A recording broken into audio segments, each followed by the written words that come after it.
What's up my peeps, time for a brand new episode of WWE Mayhem, and in today's episode, I'm back, first of all, after probably my worst 4-star loot opening yet, the worst result out of a 4-star loot case, another overdrive, an overdrive that I've already got.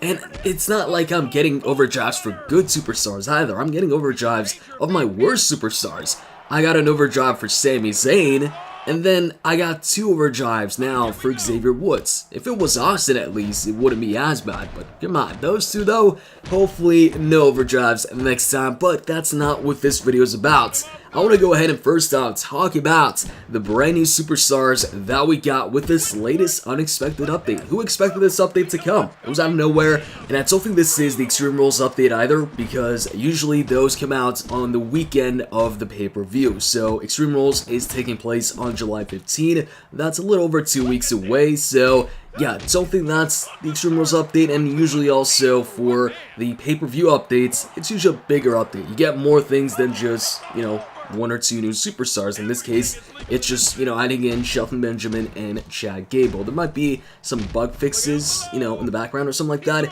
But as far as the big things, it's just Shelton and Chad as far as we know at least. Or hey, I could be wrong, maybe there is no Extreme Rules update, who knows. But anyways, yeah, unexpected update, but really glad that we got both Shelton and Chad Gable. Now, here's the thing, we can't play as them right now. We don't have access to them right now. So at the moment, you can't get Benjamin or Gable through any of the loot cases in the game, but the good news is, we do know how we can get Chad Gable pretty soon. You see in the update notes in the What's New section, it does say that you stand a chance to win Chad Gable through a July 4th event in Mayhem. So I'm guessing since, July 4th, I'm guessing it's going to be some sort of Independence Day events, where if you complete the event, you get a 3-star Chad Gable. I say 3-star because historically, when we get superstars through events, it's the 3-star version of that superstar. So, we know how we're going to be able to get Chad Gable, or at least one of the methods to get Chad Gable.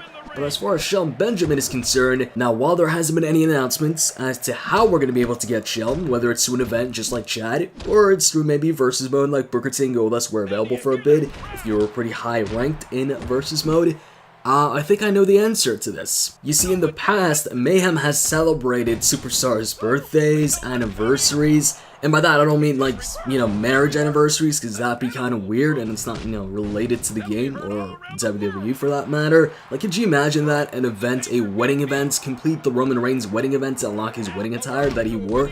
But anyways, so they tend to celebrate that. They did it with The Rock. I think they might have done it with Randy. I know they did it with Kane. Now, here's the thing, I was like, I bet if I go ahead and search Shelton Benjamin's birthday right now, it's gonna show up as July, somewhere or sometime in July. And sure enough, I was right. His birthday, thanks to Google, is July 9th. So there you go, there's my guess. I think July 9th is gonna be the day that we're going to be able to play as Shelton Benjamin, or get Shelton Benjamin through some way or through some fashion. Maybe July 9th he is just made available in all the loot cases, or more likely he's going to be made available through an event, or maybe versus mode. And in case you're wondering, the 9th is on a Monday. Now when it comes to Shelton and Gable, before they showed any video footage of them, before we even knew anything of them, I was like, alright, it's either they're both technicians or one of them is a high flyer and the other a technician.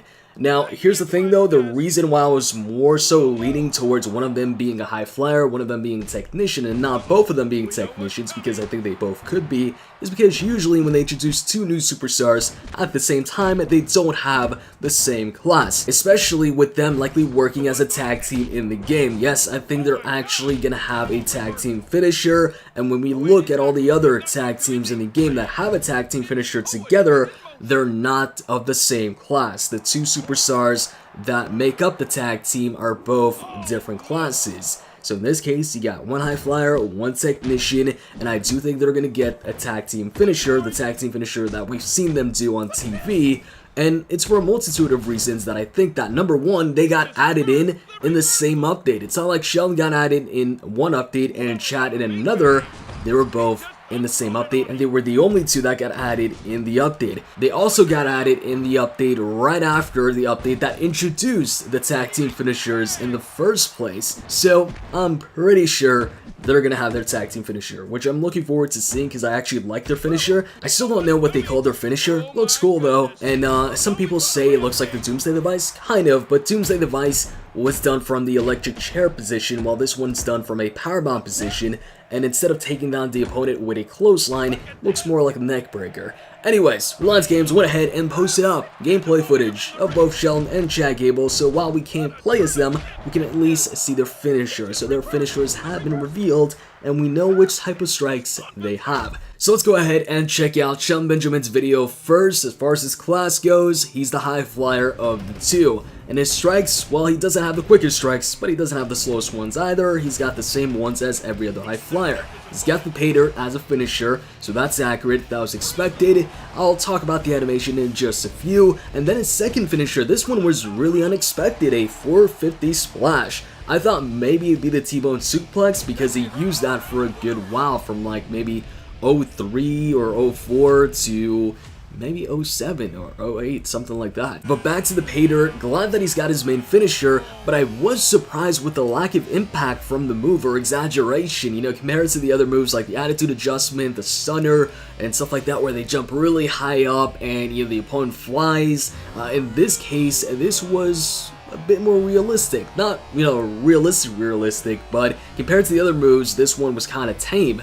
But still glad that he's got the pay dirt. Then when it comes to the 450 splash, I think they took this from his OVW days, because I'm pretty sure that's when he actually did that move. Now, moving on to Chad Gable. So when it comes to Gable, the biggest thing that people are talking about is his second finisher, because it's a move that people have been wanting for a while. As far as the strikes go, he's got the same ones as Shelton Benjamin. He's a technician of the two. His first finisher is his actual real finisher. It's the rolling German suplex from the corner, so that's cool. And then his second finisher is the ankle lock. So he gets the ankle lock before Kurt Angle. That's actually surprising. So hopefully Kurt also gets the ankle lock, because we've been wanting that for a while. Kurt Angle at the moment has the angle slam and the German suplex. I hope he gets the German suplex replaced, or maybe they go ahead and introduce the ankle lock as a third signature for the 4-star Kurt Angle, kind of like they did with Seth Rollins.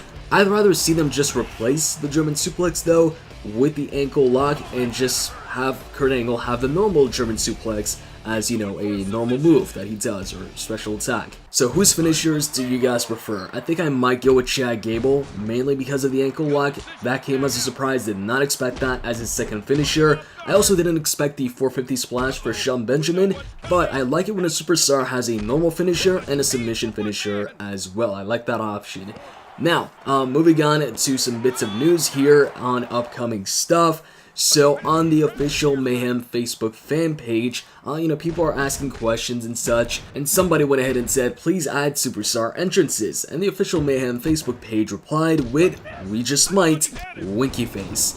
Now, they've replied to people asking about entrances in the past, and they've said that if you keep supporting them, they will. So, you know, there's more and more hints there that they might just add entrances. And I'd be cool with that. I'd like to see how it look in the game. But if they do add entrances, I would also like the option to skip the entrances, because after a while, it just gets repetitive. I don't want to see the same entrance over and over and over again. Speaking of that, by the way, would love an option to skip the winning animations, because it's the same winning animations. You know, there's two generic ones, and then you've got the Woods one and the Luke Harper one. So the option to skip them would be great, as well as an option to skip entrances if that also gets added. Now, speaking of things to get added, somebody else posted up about something that people have been requesting, myself included. I even made a video about it, and that is changing tires. So people want the ability to change a superstar's look, maybe give a 4-star version of Roman Reigns the 2-star version of his attire, or maybe give the 4-star Kurt Angle the 2-star Kurt Angle look, or vice versa. So somebody on their page said, love the game, when are you guys gonna add an edit mode so we can change the attires on the wrestlers? And the WWE Mayhem page actually liked that comment. Now, they don't like any and all the comments, so for them to like this, I think this might be an indication that they're at least thinking of adding this feature. It's definitely something that people would like to see. So, we've got 2 possible new features coming to Mayhem. When, who knows? But I think there's definitely a possibility with these indications right there. So that's pretty much it for this episode of Mayhem. I hope you guys enjoyed it. If you did, click the like button down below. And with that said, I'm out, guys. See ya.